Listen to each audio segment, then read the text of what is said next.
Nshuti z'ijambo Ribohora TV twongeye kubasuhuza tubifuriza amahoro no tubifuriza imigisha tunabashimira uburyo mudahwema gukurikira ibiganiro byacu. Uyu munsi rero tugiye kuganira ku gahinda cyangwa se ku gahinda gakabije mu bana, uburyo umwana ashobora gukura agakura abayeho mu buzima busa nkaho budafite icyerekezo, nubwo hari igihe habamo gutabarwa kw'Imana, ariko uyu munsi mutega amatwi mbabwire inkomoko yabyo, uburyo umwana ashobora kubaho ugasanga umwana abayeho atavuga, ugasanga ubuzima bwe ni ubuzima bwo kudahuza n'abandi, cyangwa se kubona abantu rimwe na rimwe akaba yanabakwepa, ugasanga umuntu abayeho yumva ashaka kuba mu buzima bwa wenyine. Burya kenshi na kenshi hari ikibitera. Rero icyo nicyo mugiye gutega amatwi tukakiganiraho. Umuntu wiyumva muri icyo cyiciro nawe ndamubwira uburyo agomba kubyitwaramo kugira ngo icyo cyiciro abe yakivamo, abashe kugira ubuzima buzima, abeho ari umuntu ugomba kwigira kandi akazigeza kure. Rero mukomeze mukore subscribe kugira ngo ibiganiro byacu bikomeze byavanse, twagura umuryango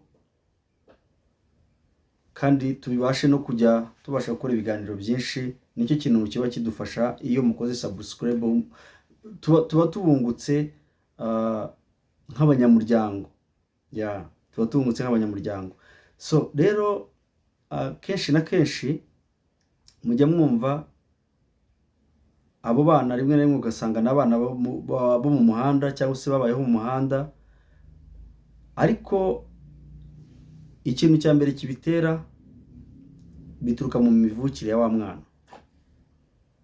Umwana ashobora kuvuka akavukira kuri se na nyina, ndumva ni ibintu bigeze kuri 4. Ibyo bintu 4 mubitega amatwi babyeyi, namwe mube maso, n'abajyaga babyitwaramo nabi muhindure. Ubwo ndabwira ababyeyi, ndabwira abana bisanze muri ubwo buzima, ndabwira n'abarera abana badafite ababyeyi, kuko hari ababaho nyine ibyo byiciro ndaje mbibabwire. Hari abana bavukiye mu rugo rufite ababyeyi bose, nabo bajya bagira ubwo buzima bubi bw'ubwihebe bukabije. Hari n'abana bavutse bagasanga nta babyeyi bagira, batazi niyo baba. Hari n'abana baba baravutse bagasanga bavukiye ku muntu umwe, wenda tuvuge mama, nta papa. Hari n'abana bavuka bagasanga ni imfubyi buri ababyeyi barapfuye. Murumva ko ni ingeri nyinshi zitandukanye, ariko muri abo bana bose hari uburyo babamo ugasanga bwa buzima bwabo butakagombye kuba ngombwa ko bukomera, kuko baba bafite amaboko. Ndavuga cyane cyane ku bana bavuka mu babyeyi babiri. Ngiye guhera ku bana bavuka mu babyeyi babiri bariho, usanga umwana afite papa na mama. Niki gituma umwana nk'uwo nguwo aba mu buzima bw'ubwihebe bushaririye kandi bitakabaye ngombwa? Ni igihe umwana avukira mu rugo rw'ababyeyi babiri ariko batagira ubwumvikane, ugasanga papa na mama bahora mu nduru, bahora mu ntambara, kugeza hahandi batangira no kurwana. Ugasanga umwana atangiye kumenya ubwenge, yumva se na nyina bavuza induru, barwana, baterana inshyi, baterana imigeri, ngaho ninde waraye hanze, ngaho ninde wakubise papa, ninde wakubise mama, ngaho mu kabari gusinda. Ibyo bintu ubwabyo bitoromatiza umwana ku buryo ahandi umwana azazamuka n'ubundi asanga nta burere azagira. Umwanya wo kurera abana bawushyize mu guhora mu makimbirane aturuka mu miryango hagati y'ababyeyi bombi. Icyo ni icya mbere. Uwo wa mwana nkiri aho ngaho niyo hahandi wa mwana ashobora no gukura ugasanga kwiga ko bigiye kudindira biturutse kuri wa babyeyi. Abantu baserera gutyo muri ubwo buzima nta nubwo bashobora gufata imyanzuro yo kuba bakwishyura umwana ishuri. Ni hahandi umwana azata iwabo akagenda, ukajya kumva umwana mu gahuro ukamubaza, se wa mwana kuki uri mu muhanda, kuki unywa kore, kuki biki n'ibiki? Umwana avuga ati papa na mama baratandukanye, cyangwa se papa na mama baraserera buri munsi bikatubuza amahoro n'ubwisanzure. Uriga se? Oya, byambujije kwiga kuko mama yabwiye papa ngo amafaranga y'ishuri bikanga. Urumva icyo kintu nacyo kiri mu bintu bishobora gutuma umwana agira trauma, akaba yata urugo akagenda, ubuzima bw'awa mwana bukazahinduka ikibazo, ariko victim ari papa na mama. Icyo ni ikintu cya mbere. Abantu benshi mwakuriye muri ubwo buzima, uyu munsi murimo kwisangamo cyangwa se urimo kubagora bitewe n'imivukire n'imirere y'ababyeyi itarabaye myiza. Ibyo byose muraza muri comment section hano muvuga ati Imana iratabara rwose, hari aho yangejeje cyangwa se icyambujije amahirwe n'ubwo buzima bw'ababyeyi bacu. Icya kabiri ni cya gihe umwana avuka agasanga papa na mama ntabahari, cyangwa se agasanga papa na mama baratandukanye, umwana buri uko abigenza ajya kurerwa n'ahandi hantu hatari no muri famiye, abaho muri ubwo buzima bushaririye buryanye, ariko yakagombye kugira umuntu umwitaho. Icyo gihe nawe akurana agahinda gakabije. Iyo ako gahinda gakabije rero kaje muri ubwo buzima, uwo muntu ntabashe kubona umuntu umukansaringa ngo abe mu buzima abashe kuzagira aho agera, abashe kuzibuka, anibagirwe. Icyo gihe uwo muntu nawe akurana agahinda gakabije, kuko yakagombye kuba afite ababyeyi bamwitaho, akaba ntabo afite kandi bahari. Babyeyi mumeze gutyo rwose mumenye ko Imana ibibareba, kandi ntago mwabaye ababyeyi beza, nta nubwo muri ababyeyi beza, birasaba guhinduka. Icya gatatu ni igihe umwana avuka agashaka se akamubura. Uriya mwana wakuze agashaka se akamubura, iyo abaza mama we ngo ndashaka papa, mama abura uko abigenza, akibaza aho se ari bumukure, akahabura. Wa mwana nubwo yakwiga amashuri angana gute, ntabwo yibagirwa bwa buzima yanyuzemo. Ndabaha urugero rumwe, ariko urwo rugero nubwo ngiye kurutanga, ariko ntago bo bari muri icyo cyiciro cya gatatu navuze, ahubwo bari mu cyiciro cya mbere. Umwana yari umwana w'umukobwa, ise na mama we barashakanye, bamaze gushakana umwe aza kwitaba Imana, yitaba Imana arimo amubyara. Amaze kwitaba Imana, umwana arerwa kwa nyirakuru. Amaze kurerwa kwa nyirakuru, ise wa mwana yaje guhita ashaka. Amaze gushaka, wa mwana mu gukura kwe cyokora yaje kugira amahirwe, agira umuryango umufasha, ariko ise urumva akimara gushaka wa mwana yahise ahura n'agahinda gakabije, kuko nta affection y'umubyeyi yigeze abona. Ari mama we yapfuye akiri mutoya, no kumwonsa ntiyamwonyeje. Kubyo nibuka, umwana mu gukura kwe akurira mu miryango ifasha abana. Ndibuka yabaga mu cyo bita compassion, abantu bayibayemo bose barabizi. Uwo mwana mu gukura kwe rero yakuze azi ko umugore wa nyina, umugore wa se ari mukase. Akura azi ko mama yamubyaye agahita apfa.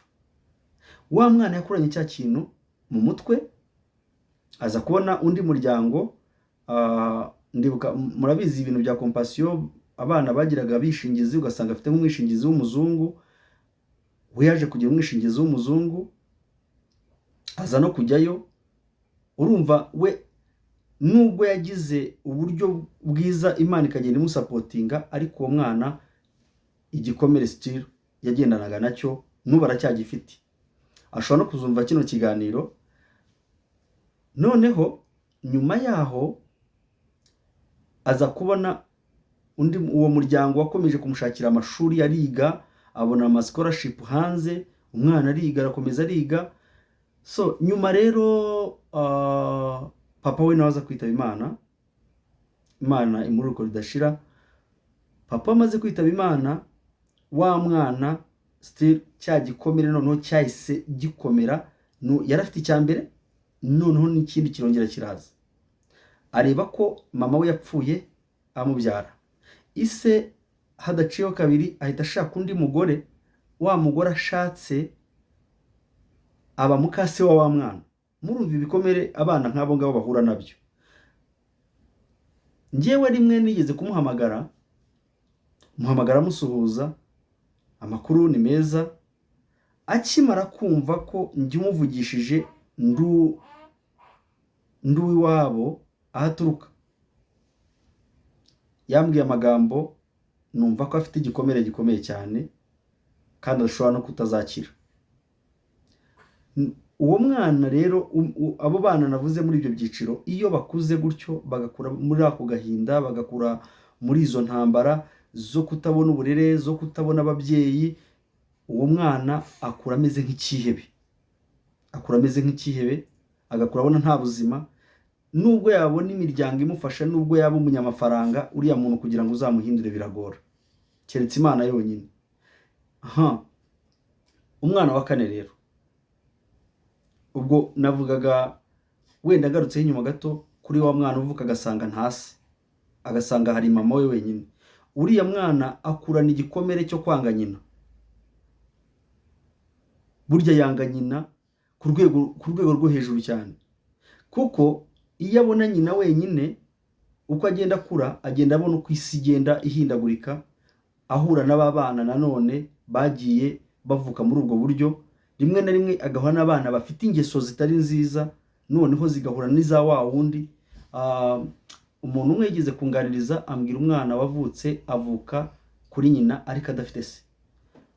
Uwo mwana mama we akajya amubwira ko papa we ari umunyamahanga mu bihugu, ubwo sinshaka kubivuga kugira ngo bataza kubimenya, bakaba banamenya n'uwabimbwiye. Uwo mwana amaze gukura, ni umuntu wize amashuri menshi, yiga no hanze.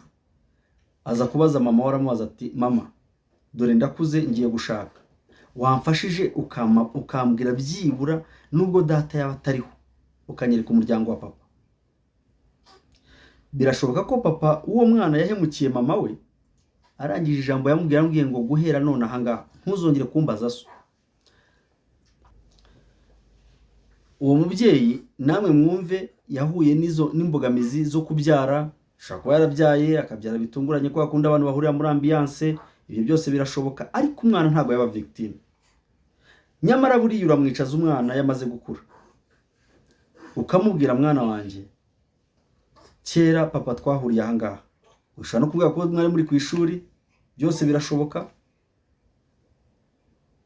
Muza kugira ibyago byo guhura, byose birashoboka. Hanyuma havamo gusama. Ubwo ndimo ndabwira ababyeyi murimo kubyara muri ubwo buryo, kuba warabyaye umwana udafite papa we, suka adahari, ariko wamubyaye nyine mu buryo utateguye. Reka ariko tubyita, kuko ni nako bimeze. Ntabwo uwo mwana wakagombye gushaka ikintu uzasasira mbere yuko umwana avuka, amagambo uzamubwira. Uriya mwana kuko wamaze kubona ko ise mutazabana, icyo ni icya mbere. Mwene data, uriya mwana numubwira amagambo mabi, niyo yanamenya asazamwanga, nawe akwange. Gusa icyo gihe umwana azashyira mu gaciro. Urumva nk'uwo mubyeyi wabwiye umwana gutyo, ni umuntu mukuru ufite ubwenge. Uyu munsi si wambwira ko ashobora kuba yumvikana na mama we. Ntabwo bakumvikana. Ashobora kumwubahira ko ari nyina, ariko ntabwo yamukunda. Ntafite se, ise ntamuzi, na mama we afite ntiyigeze amubwira amateka ya se. Babyeyi, ibyo nabyo bitera agahinda gakabije, bigatuma wa muntu nubwo yaba ari umunyabwenge gute, ariko niho handi uzasanga agira depression. Ugasanga umuntu ajya mu kabari agasinda, n'ubundi ntacyo maze, n'ubundi biki, ugasanga nyine ubwo buzima buragoye. Icyiciro rero cya nyuma ni icyiciro cya wa mwana uvuka agasanga nta se nta nyina habe na cwa. Uwo ni wa mwana uzavuka, uzasanga, uzabaza amateka ye, akakubwira ati, ngewe navutse nsanga nta data nta mama. gusa amakuru mfite nuko bambwiye ko bapfuye ariko sinzi icyabishe. Wa mwana ukura muri ubwo buzima hari igihe agira ibyago agakurira mu muryango utagira urukundo. Abantu benshi niko bameze, ugasanga umwana ahora mu nyuro, usabara mu cyo n'undi si uwacu. Babyeyi rwose murera abo bana turabinginze mujye muberera imbuto, kuko ntago wamenya icyo azavamo.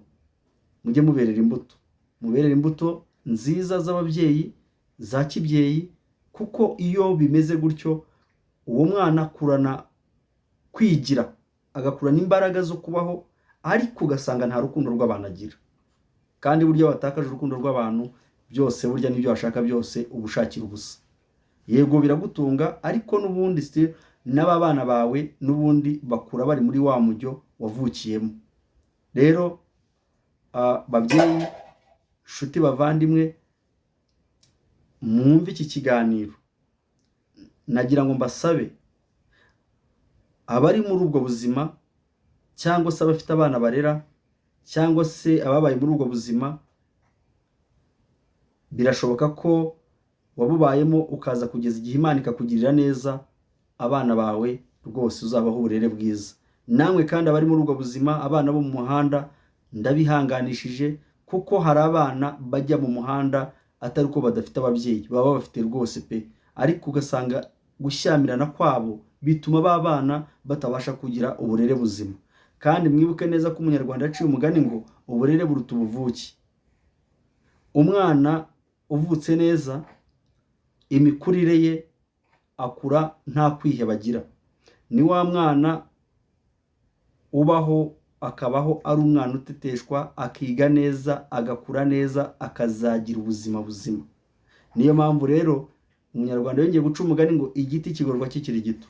Babyeyi mwagize kubogama, musabe Imana imbabazi, nicyo nababwira. Rero muntu wumva iki kiganiro warahuye n'ubwo buzima, ukomere kandi wige guhindura amateka, kuko uzaba papa, uzaba mama, cyangwa se uri papa uri mama, usaba Imana ubuzima wabayemo ntuzabubeshemo abawe. Usaba Imana ubuzima wabayemo hagati mu muryango wawe, Imana izabahe guhuza, muzabeho, abana banyu bazahindura amateka yanyu mwanyuzemo mwebwe. Icyo nicyo nabasabiraga.